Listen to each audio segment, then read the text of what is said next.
Hello students, welcome back to Mandeep education academies YouTube channel.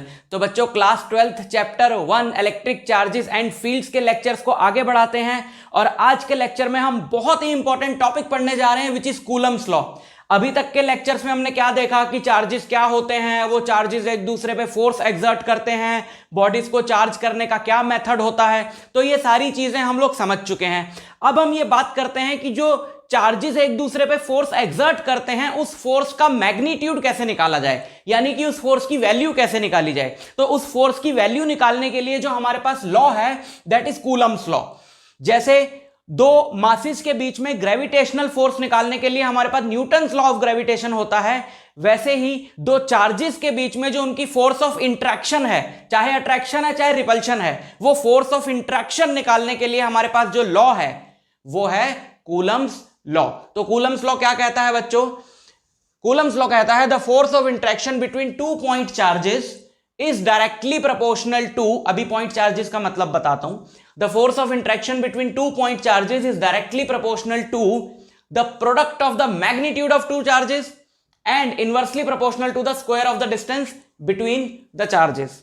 क्या कहा जा रहा है? जैसे हमारे पास यहां पर दो चार्जेस हैं Q1 एंड Q2 और उनके बीच में डिस्टेंस है R, तो इनके बीच में जो फोर्स ऑफ इंट्रैक्शन होगी, मतलब अगर तो ये दोनों सेम साइन के हैं तो ये फोर्स ऑफ रिपल्शन होगी, अगर ये दोनों अपोजिट साइन के हैं तो ये फोर्स ऑफ अट्रैक्शन होगी। चाहे अट्रैक्शन हो चाहे रिपल्शन हो, जो वैल्यू होगी फोर्स की, वो वैल्यू जो है वो इन चार्जेस के जो मैग्नीट्यूड्स हैं उसके प्रोडक्ट के डायरेक्टली प्रोपोर्शनल होगी। एंड नंबर 2, इनके बीच में जो डिस्टेंस है उसके स्क्वायर के इनवर्सली प्रोपोर्शनल होगी। यहां पर हमने एक वर्ड यूज किया है पॉइंट चार्जेस। पॉइंट चार्जेस का मतलब क्या होता है? पॉइंट चार्जेस का मतलब होता है बहुत छोटे छोटे चार्जेस। लेकिन अगर चार्जेस साइज में बड़े हों, जैसे एक ये स्फेरिकल बॉल है, ये स्फेरिकल बॉल है, बट इनके बीच में डिस्टेंस बहुत ज्यादा है, तो भी हम इनको पॉइंट चार्जेस की तरह कंसिडर कर सकते हैं। या तो साइज में बहुत छोटे चार्जेस हों, लेकिन अगर साइज में थोड़े बड़े चार्जेस हैं और उनके बीच में डिस्टेंस बहुत ज्यादा है, तो इन दोनों केसेस में हम चार्जेस को क्या मान सकते हैं? Point charges. और ऐसे चार्जेस पे हमारा कूलम्स लॉ जो है वो एप्लीकेबल है। अभी लेक्चर के एंड में तो नहीं, लेक्चर के एंड में मैं आपको बताऊंगा लिमिटेशंस ऑफ कूलम्स लॉ, और उसमें हम बात करेंगे कि कूलम्स लॉ जो है वो सिर्फ पॉइंट चार्जेस पर ही एप्लीकेबल है, और बाकी और लिमिटेशंस की बात करेंगे, बट फिलहाल हम इसका फॉर्मूला पढ़ लें।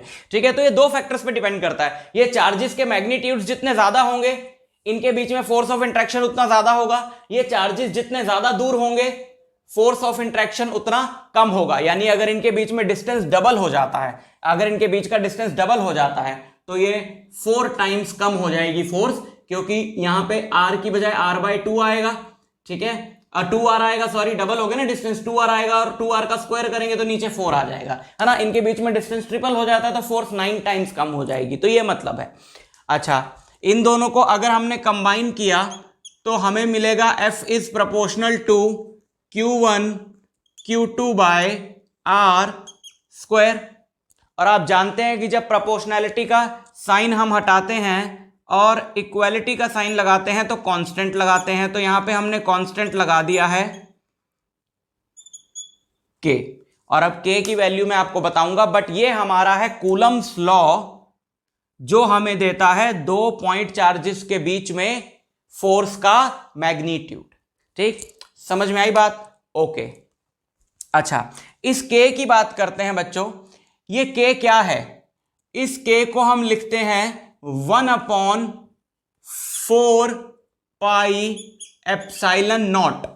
अब ये क्या अजीब सी चीज लिख दी सर। देखो बच्चों, अभी तक हमने क्या बोला है कि जो दो चार्जेस के बीच में फोर्स है वो चार्जेस के मैग्नीट्यूड पे डिपेंड करती है और चार्जेस के बीच में जो डिस्टेंस है उस पे डिपेंड करती है। तो क्या ये फोर्स इस बात पे डिपेंड नहीं करती कि चार्जेस किस मीडियम में रखे हैं, कि चार्जेस एयर में रखे हैं या वैक्यूम में रखे हैं या वाटर में रखे हैं या ऑयल में रखे हैं, क्या हमेशा उनके बीच में फोर्स सेम होगी? नहीं, उनके बीच में फोर्स बदल जाती है अगर हम मीडियम बदल दें। तो अगर मैंने दो सेम चार्जेस उतने ही डिस्टेंस पे उठा के एयर से सपोज वाटर में डाल दिए, तो Q1 Q2 तो नहीं बदला, R तो नहीं बदला, बट फिर भी फोर्स बदलेगी। क्यों? क्योंकि ये वाला जो कांस्टेंट है ना, ये मीडियम की प्रॉपर्टी है। मीडियम बदलने से इस पूरे फॉर्मूले में क्या बदलेगा, इसकी वैल्यू बदलेगी। और इसको भी अगर हम खोल के देखें तो 1/4 तो हर मीडिया के लिए सेम रहेगा। ये जो एप्सिलॉन नॉट है, सिंबल का नाम है एप्सिलॉन, फिजिकल क्वांटिटी का नाम एप्सिलॉन नहीं है। जैसे सिंबल का नाम है एफ, लेकिन एफ जिस क्वांटिटी को रिप्रेजेंट कर रहा है वो है फोर्स, इसी तरीके से सिंबल का नाम है, ये सिंबल रहता है एक एप्सिलॉन, और यहां पे नीचे हमने 0 लगा दिया तो हम बोल रहे हैं एप्सिलॉन नॉट। ये किसको रिप्रेजेंट कर रहा है, ये एक फिजिकल क्वांटिटी को रिप्रेजेंट करता है, विच is called electrical permittivity.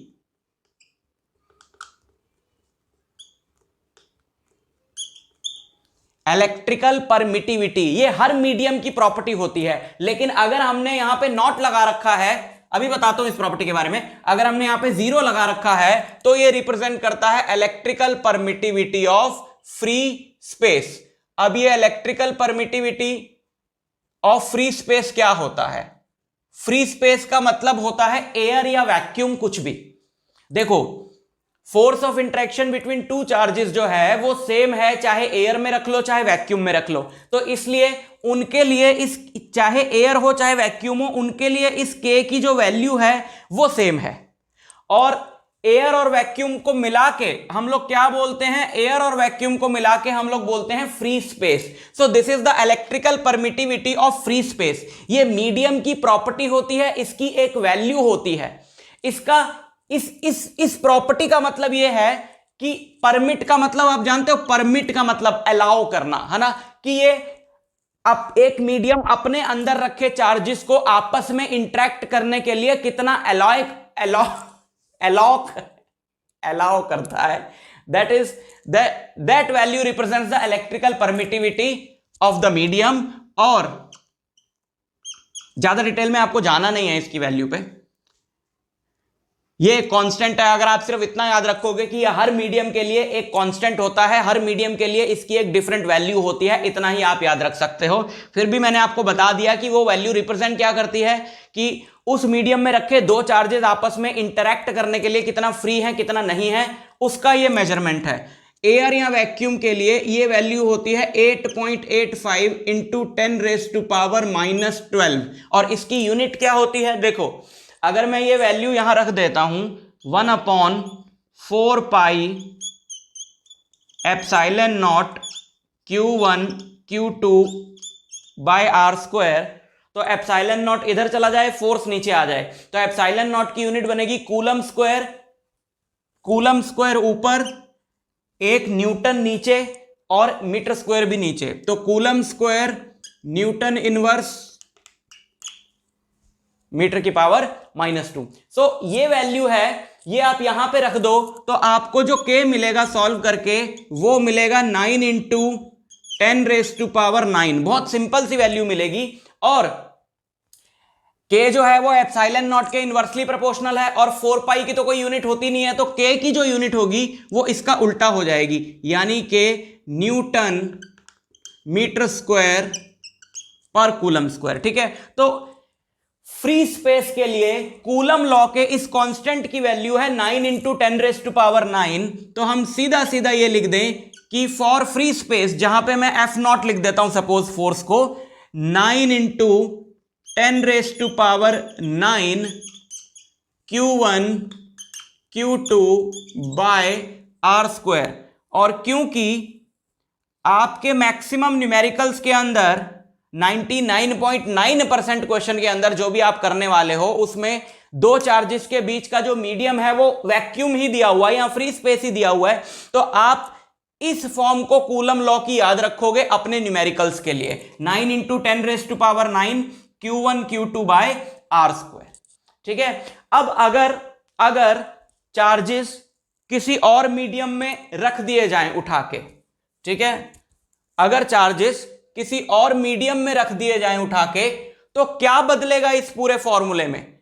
Suppose किसी मीडियम m में चार्जेस के बीच की फोर्स है m Fm, तो क्या बदलेगा इस पूरे फॉर्मूले में, क्या बदलेगा, Q1 Q2 तो नहीं बदलेगा क्योंकि चार्जेस तो वही हैं, डिस्टेंस तो नहीं बदलेगा, सिर्फ ये पार्ट बदलेगा। तो अब हम पुट करेंगे उस मीडियम की जो भी इलेक्ट्रिकल परमिटिविटी है उसकी वैल्यू। समझ में आई बात? तो ये हमें सबकी नहीं याद रखनी, आप सिर्फ इसकी याद रखो। और वैसे भी कांस्टेंट्स तो बोर्ड में जो पेपर आता है, क्वेश्चन पेपर, उसमें कांस्टेंट्स की वैल्यूज दी रहती हैं, बट फिर भी मैं आपको सजेस्ट करूंगा कि आप इसको याद रखो, कहीं ना कहीं आपको ये वैल्यू काम आएगी। बट हमें हर मीडिया की याद नहीं रखनी है। हमने वैक्यूम की याद रख ली, बहुत है। फ्री स्पेस मतलब एयर या वैक्यूम कुछ भी। तो किसी भी और मीडियम के लिए, किसी भी जनरल मीडियम m के लिए ये जो कूलम्स लॉ बनेगा आपका, वो ये बनेगा।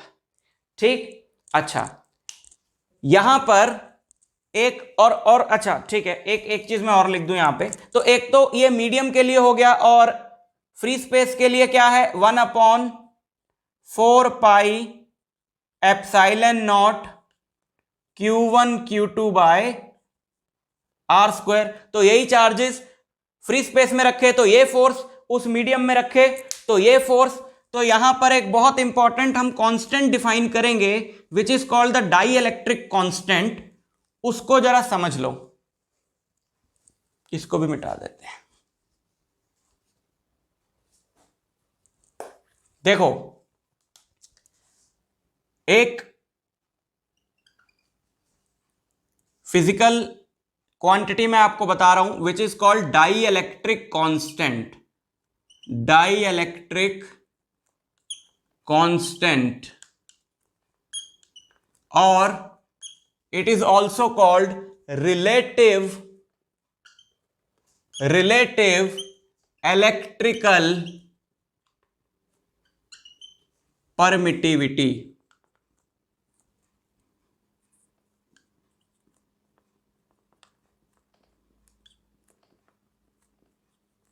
ठीक है, यहां तो हम इसको K से डिनोट करेंगे। अगर हम इसको डाई इलेक्ट्रिक कांस्टेंट बोल रहे हैं तो हम इसको K से डिनोट करेंगे, और अगर हम इसको रिलेटिव इलेक्ट्रिकल परमिटिविटी बोल रहे हैं तो हम इसको एप्सिलॉन नीचे सबस्क्रिप्ट R से डोनेट करेंगे। बट दोनों का मतलब सेम ही है। किसी भी मीडियम की डाई इलेक्ट्रिक कांस्टेंट या रिलेटिव इलेक्ट्रिकल परमिटिविटी क्या होती है, उस मीडियम की परमिटिविटी डिवाइडेड बाय एयर की परमिटिविटी। उस मीडियम की परमिटिविटी डिवाइडेड बाय एयर की permittivity. So this ratio is called the dielectric constant and it is always greater than 1। ये चाहे फ्रैक्शन में हो चाहे इंटीजर में हो, बट इसकी वैल्यू जो है वो 1 से बड़ी होती है।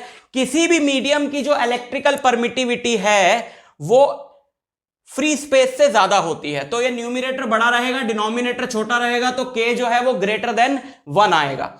ठीक, अच्छा, तो यहां से हमारे पास एप्सिलॉन m की वैल्यू आएगी epsilon r into epsilon not, या फिर अगर मैं इसको k लिखता हूं तो k इंटू एप्सिलॉन नॉट। मैं आपको सारी पॉसिबल सिंबल्स बता रहा हूं ताकि आपके टीचर पढ़ाएं या आप किसी बुक से पढ़ो तो आपको समझ में आ जाए कि अच्छा ये भी वही होता है। तो अगर मैं fm में ये वैल्यू डाल दूं, fm में ये वैल्यू डाल दूं 1/4 पाई 1/4 पाई के एप्सिलॉन नॉट, है ना। एप्सिलॉन m की जगह हम डाल दें के एप्सिलॉन नॉट। तो एप्सिलॉन नॉट लिख लिया और k को हमने बाहर ले लिया। बाकी तो वही है Q1 Q2 by R square, और ये जो है F नॉट है, इतना पार्ट, ये पूरा पार्ट क्या है F नॉट। तो हम ये बोल सकते हैं कि Fm equal to F naught by K, यानी किसी भी मीडियम में जो उस मीडियम का डाई इलेक्ट्रिक कांस्टेंट है, उस मीडियम में दो चार्जेस के बीच की फोर्स उतने टाइम्स कम हो जाती है एज कंपेयर टू एयर या वैक्यूम। फॉर एग्जांपल, दो चार्जेस हैं जिनमें एयर में जो फोर्स है आपस में वो 10 न्यूटन है, और उन दोनों चार्जेस को उठा के हमने एक मीडियम में डाल दिया जिसका डाई इलेक्ट्रिक कांस्टेंट है 2। तो उस मीडियम में उन दोनों चार्जेस के बीच में फोर्स रह जाएगी 10/2 यानी 5 न्यूटन। फॉर एग्जांपल, वाटर का डाई इलेक्ट्रिक कांस्टेंट है 80, तो कोई भी चार्जेस उठा के अगर आप वाटर में डाल दो तो फोर्स उनके बीच में 80 टाइम्स कम हो जाती है, यानी बहुत वीक रह जाती है इंटरेक्शन। इसीलिए तो सारे आयनिक कंपाउंड, देखो आयनिक कंपाउंड्स जो होते हैं उनकी जो फोर्स, उनका जो बॉन्ड है वो इतना स्ट्रांग क्यों है, क्योंकि उनके बीच में यही वाली फोर्स है। भाई आयनिक कंपाउंड क्या है, उसमें एक पॉजिटिव चार्ज है एक नेगेटिव चार्ज है, तो वो दोनों आपस में अट्रैक्ट कर रहे हैं कूलम लॉ की वजह से। तो अगर आप कोई भी आयनिक कंपाउंड वाटर में डालोगे तो आयंस के बीच की फोर्स जो है वो 80 टाइम्स कम हो जाएगी, यानी आयंस के बीच में इंटरेक्शन कम हो जाएगी, तो उनको सेपरेट करना आसान होगा। So that's why water is regarded as a universal solvent, क्योंकि हर आयनिक कंपाउंड कुछ ना कुछ एक्सटेंट तक वाटर में सॉल्युबल होता है। ठीक, so this is dielectric constant and obviously it is unitless and dimensionless, क्योंकि ये रेशियो है दो सेम ही क्वांटिटीज की। ठीक, अच्छा, कूलम लॉ को हम लोग यूज करते हैं, कूलम लॉ को हम लोग यूज करते हैं चार्ज की यूनिट को डिफाइन करने के लिए। 1 कूलम हमने चार्ज अभी तक डिफाइन नहीं किया। जितना कुछ भी मैं यहां पे पढ़ा रहा हूं आपको हर एक चीज के नोट्स मिल जाएंगे, डिस्क्रिप्शन में लिंक दिया हुआ है, यहां से पढ़ के आप डाउनलोड कर लेना, क्योंकि बहुत सारी चीजें मैं सिर्फ बता रहा हूं और मेन चीजें लिख रहा हूं, लेकिन मैं चाहता हूं कि जब आप रिवाइज करें तो आपको ये सारी चीजें फिर से रिवाइज हो जाएं एक बार। तो जो भी इंपॉर्टेंट है, जो एक्स्ट्रा मुझे लगता है, वो सब नोट्स में डाल के मैं आपको दे रहा हूं। ठीक है, सो अगर कोई हमसे बोले कि डिफाइन 1 कूलम, 1 कूलम मतलब क्या, तो हम उसको कूलम लॉ से डिफाइन करते हैं कि जैसे अगर मान लेते हैं दो चार्ज हैं 1 कूलम के, ठीक है, ये दोनों चार्जेस है 1 कूलम के, तो 9 × 10⁹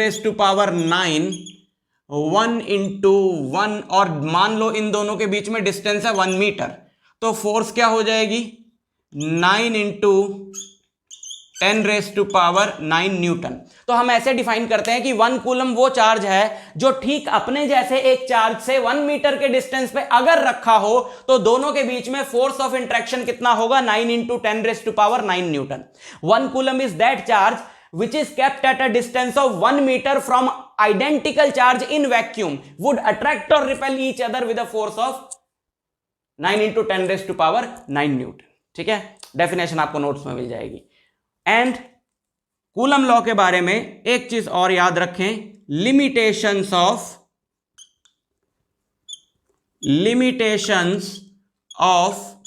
कूलम्स लॉ।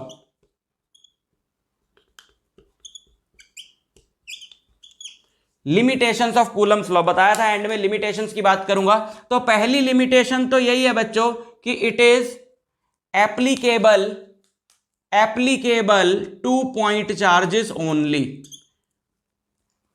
सीबीएसई के सिलेबस में तो आपको पॉइंट चार्जेस ही आएंगे, बट जेई नीट वगैरह के लिए आपको और भी चार्ज्ड बॉडीज करनी है, जैसे चार्ज्ड रॉड हो गई, चार्ज्ड शीट हो गई। सीबीएसई में भी आगे आएंगे, बट हम इनको गॉस थ्योरम से डील करते हैं, ज्यादा इजी होता है। बट अगर आपको देखने हैं मेरे लेक्चर्स, उसमें मैंने डिटेल में बताया हुआ है, बहुत सारे लेक्चर्स हैं पिछले सालों के कूलम्स लॉ वगैरह के ऊपर, जिसमें कि डिटेल में बात करी गई है जेई नीट के टॉपिक्स की भी।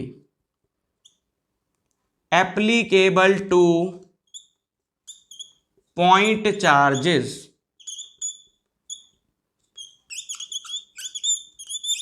ओनली। नंबर 2, एक तो ये पॉइंट चार्जेस पे एप्लीकेबल होता है। Number 2, distance between the charges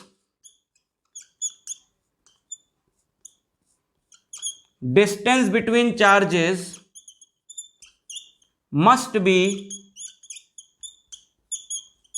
greater than